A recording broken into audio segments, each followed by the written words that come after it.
మరి నీకు మేస్త్రి దొరకలేదా, బస్తా సిమెంట్ దొరకలేదా అని అడిగిండు రైతు. దానికి చెప్పు సమాధానం, దానికి చెప్పు. ఎప్పుడు చేస్తావు? సచ్చిందనుకుంటూ పెళ్ళి చేస్తా అన్నట్టు ఇక చేస్తాం అగ చేస్తాం. అసలు ఇంకోటి చెప్తున్నాం, మేము చెప్తున్నాం ఇవాళ. చలో మీకు దమ్ము లేదు, ఒక మాజీ ముఖ్యమంత్రిగా, తెలంగాణ రాష్ట్రాన్ని తెచ్చిన నాయకుడిగా, ఒక విజ్ఞత కలిగిన, ఒక దార్శనికత కలిగిన నాయకుడిగా, తెలంగాణ ప్రజలందరినీ నడిపించిన నాయకుడిగా కేసీఆర్ చేతికి మేము నీళ్ళు నింపుతాము ఉంటున్నాం, మేము నీళ్ళు తెస్తాము ఉంటున్నాం. చలో ఇవ్వు, నీ భయం అయితే. కేసీఆర్ కేటీఆర్ అండర్టేకింగ్ ఇస్తారు, ఇవ్వు. నువ్వు చెప్పేవి లంగా మాటల్లో మేము ఉంటున్నాం. సందుకి ఇంత సందు పడితే నీళ్ళు అన్ని నుంచి పోతాయి. నీళ్ళు పోని ప్రాజెక్ట్ లేదు ఇప్పటివరకు ప్రపంచంలో, ఉండదు. లీకేజ్ లేని ప్రాజెక్ట్ ఉండదు. మేము వాటి జోలికి పోవట్లేం. ఏంది, నాగార్జున సార్ కట్టేటప్పుడు ఎన్నిసార్లు కొట్టుకపోయింది, పోలవరం కడుతుంటే ఎన్నిసార్లు కొట్టుకపోయింది. ఒక్క పోలవరంలో కొట్టుకపోయిన దాని ఖర్చు 2700 కోట్లు తెలుసా? కొట్టుకపోయిన దాని ఖర్చు 2700 కోట్లు. కట్టింది ఇదే మొనగానే ఎన్ఎస్ఏ. పోలవరం కట్టుతుంది ఎన్డీఎస్ఏనే. ప్రాజెక్టులు సహజం, ప్రపంచంలో ఎక్కడైనా నీళ్ళతోనే ఆట. కాబట్టి ప్రాజెక్టులు కట్టే సమయంలో ఒక్క ప్రాజెక్టు కూడా ఇది నీళ్ళు కట్టే సమయంలో నష్టపోకుండా జరిగింది అనేది లేదు. ఇంకా ఆ మాటకు వస్తే దాన్ని అద్భుతం చేసి చూపించింది కేసీఆరే. తక్కువ నష్టంతో ఎక్కడ చిన్న ఇబ్బంది రాకుండా ప్రాజెక్టును పూర్తి చేసింది కేసీఆరే. ఎన్డీఎస్ఏ చెప్పేదన్నమాట అబద్ధం, పూర్తిగా శుద్ధ అబద్ధం, తప్పించుకోవడానికి ఆడుతున్న నాటకం. సవాల్ విసురుతున్నా.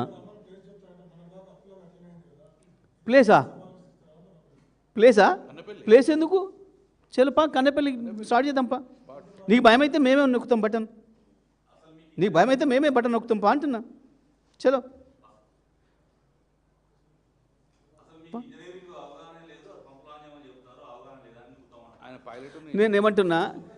నేనేమంటున్నా, నీకు అవగాహన ఉందా, నాకు అవగాహన ఉందా లేదా నేను మాట్లాడలే. నీ అంత తెలివి మాకు లేకపోవచ్చు. ఎందుకంటే ఆంధ్ర నీళ్ళు పోవడానికి పోయి నాగార్జునసాగర్ గేట్లు ఎత్తే తెలివి మాకు లేకపోవచ్చు, శ్రీశైలం గేట్లు ఎత్తి ఆంధ్ర నీళ్ళు పంపేంత తెలివి మాకు లేకపోవచ్చు. కానీ కట్టించింది మేము. ప్రతి నిమిషం ప్రతి క్షణం కేసీఆర్ కష్టం ఉంది దాంట్లో, కేసీఆర్ విజన్ ఉంది దాంట్లో. మేం దీపోయే నాటికి మంచిగా ఉన్నాయి ప్రాజెక్టులు, ఏ ఇబ్బంది లేదు. మేడిగడ్డ ఇష్యూనే కాదు మేము అంటున్నాం. చలో పని చేద్దాం పట్టు, నువ్వొద్దు నేనొద్దు.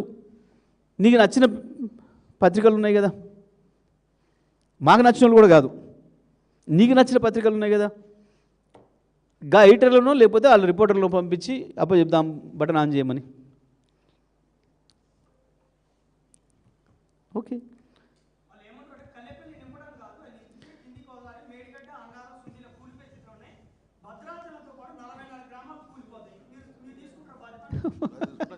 మేము అండర్టేకింగ్ రాసిస్తాము అంటున్నాం, మాదే బాధ్యత, అండర్టేకింగ్ రాసిస్తాం. ఇక వినోదన్న లెక్కలే చెప్పింది టెక్నికల్గా. వాళ్ళు పనికిమాలిన మాటలు, చెత్త మాటలు, సొల్లు కబుర్లు తప్ప 29 లక్షల క్యూసెక్కుల నీళ్లు ఒకే నిమిషంలో ప్రవాహం చేసినాయి. 29 లక్షల టీఎంసీలు అంటే మీ అవగాహన కొరకు, మీ మీన్స్ మీ ఉత్తమ్ కుమార్ రెడ్డి అవగాహన కొరకు చెప్తున్నా, 250 నుంచి 260 టీఎంసీల నీళ్ళు ఒకే నిమిషంలో పోతే కూడా భద్రాచలం ఉంది. ఈ 2 ప్రాజెక్టులు నింపితే అయ్యే నీళ్ళు 19 టీఎంసీలు. ఇవాళ ఇప్పుడు పోతుంది కదా వరద, గంట కంటే ఎక్కువ వరద పోదు, 2 పోతే కూడా. అర్థమైందా? పోవు. నేను ఇంకోటి చెప్తున్నాను, పోవడానికి స్కోపే లేదు. ఎందుకు అంటే మేము వీళ్ళ చేతికి ఇచ్చే నాడు, ఈ చేతగా రండాల చేతికి ఇచ్చే నాటికి కూడా నీళ్ళు ఉన్నాయి అందులో. ఈ రండాలు వచ్చి నీళ్ళు తీసేసారు, రెండిట్లో నీళ్ళు ఉన్నాయి. అయ్యాల నీళ్ళు గిన్నె పోతున్నాయి ఆ సందర్భంగా. దాన్ని తీసుకొచ్చి ఇంత పెద్ద ఉంచుండు. పైన కానీ నీళ్ళు ఉన్నప్పుడు కింద నీళ్ళు పోవా?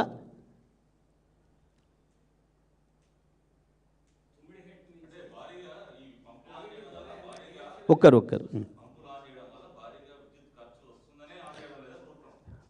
ఇందులో 3 విషయాలు ఉన్నాయి. ఒకటి, వీళ్ళ ఆంధ్ర భాషల కుట్రలు ఉన్నాయి.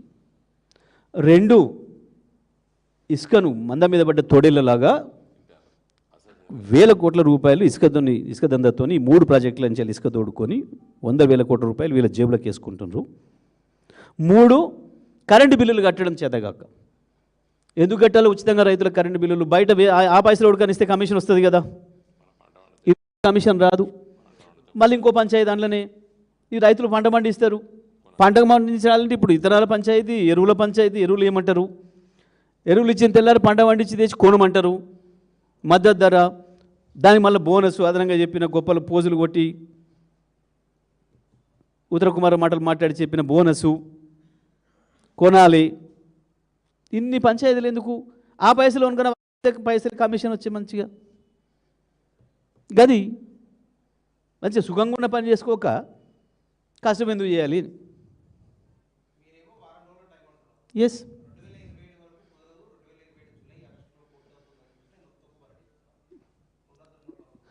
నీ బొంద నువ్వు చెప్పేది ఏంది? మేము వస్తే తెల్లారి ఒకటే రోజులు ఆన్ చేస్తాం, 1 నిమిషంలో ఆన్ చేస్తాం బటన్. అప్పటిదాకా ప్రజలేం ఉండనియరు అనుకుంటున్నామేమో. పోదు పైగా ఊళ్ళకు ప్రజలకి ఏం తెలియదు, అమాయకులు.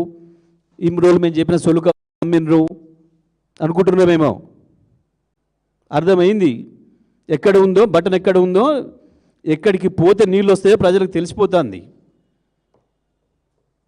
ఇక నడవవు ఈ డ్రామాలు, ఇంకా నడవవు. ఇక ఈ 1,00,000 కోట్ల అవినీతి డ్రామాలు, కొట్టుకపోయిందన్న డ్రామాలు నడవవు. ఇక బలి పేరు దొరికింది నీకు.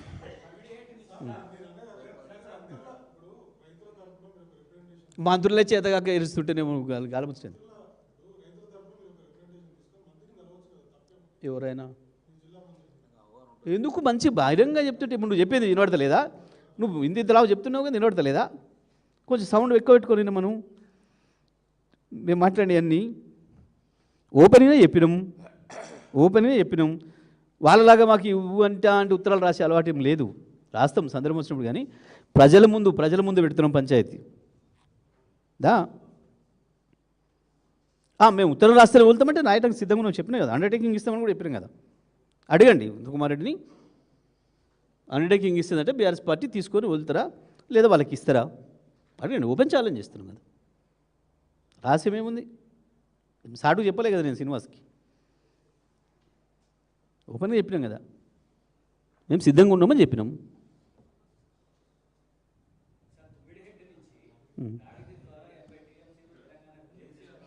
ఎందుకు చేస్తలేవు మరి? ఎందుకు తేలే? ఎవడు ఆపిండి? 2.5 ఏళ్ళ నుంచి ఎవడు ఆపిండు? పట్టుకరా భయ్. 9 హట్టి నుంచి చేస్తావా, 9 హట్టి నుంచి చేస్తావా, ఇంకో హట్టి నుంచి తెస్తావా, ఇంకో 30 నుంచి తెస్తావా? పట్టుకరా. ఎవడుతానండి నాపినమా? 2.5 ఏళ్ళు అయిందా ఏమన్నా ఇంచు? ఇలా ముఖాలకి ఇంటర్వ్యూ ఇస్తలేరనే ఏడవబట్టిరి.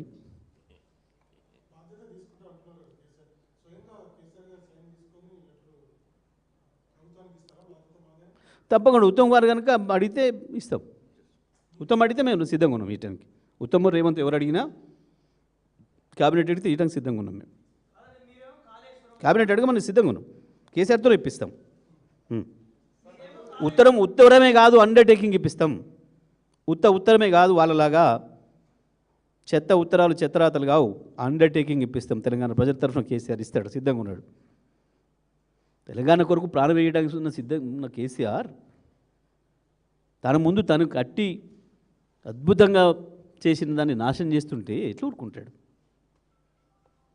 మళ్ళీ దీనికైనా సిద్ధంగా ఉన్నాడు కేసీఆర్.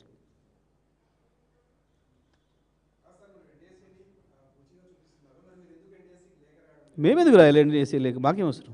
మేము కాదు కదా ఎన్డీఎస్సీ. అసలు ఎన్డీఎస్సీ చెప్పలేదని మేము అంటున్నాం, నువ్వు రాయాలి, మేము కాదు రాయాల్సింది. మీరు కన్ఫ్యూజ్ అవుతారు. మీరు కన్ఫ్యూజ్ కాకురి.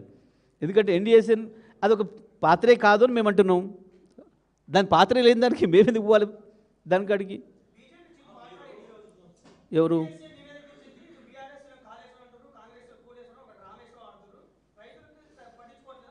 మరి నువ్వే కొజ్జేశ్వరవా?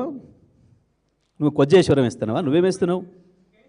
నువ్వు కొజ్జేశ్వరం ఇస్తున్నావా? నువ్వేమేస్తున్నావు? ఏమిటుకున్నావు? ఏం చేస్తున్నావు? ఏంది నీ డ్రామాలు? ఏంది? ప్రజలు అది కూడా తెలుస్తారు, బీజేపీ డ్రామాలు కూడా ఏందో. ఎందుకు అదే ఎన్డీఎస్ఏ కట్టే కాడ పోలవరం 4 సార్లు కొట్టుకోపోయింది. 2700 కోట్లు మళ్ళీ కొట్టుకుపోయిన వాటికి శాంక్షన్ ఇచ్చినావు. ఎందుకు ఎన్డీఎస్ఏకు నా ఎస్ఎల్బీసీ కనపడలే? చచ్చిపోయిన శవాలు ఎందుకు కనబడతలే? వాడు ఇంకా తీయని దేనికి మాట్లాడడానికి ఉండాలి కొంచెమన్నా. ఆయన కాళేశ్వరం నేను కులేశ్వరం, నువ్వే పీకేశ్వరం చేస్తున్నావా? ఏం చేస్తున్నావు? నువ్వే పని చేస్తున్నావు.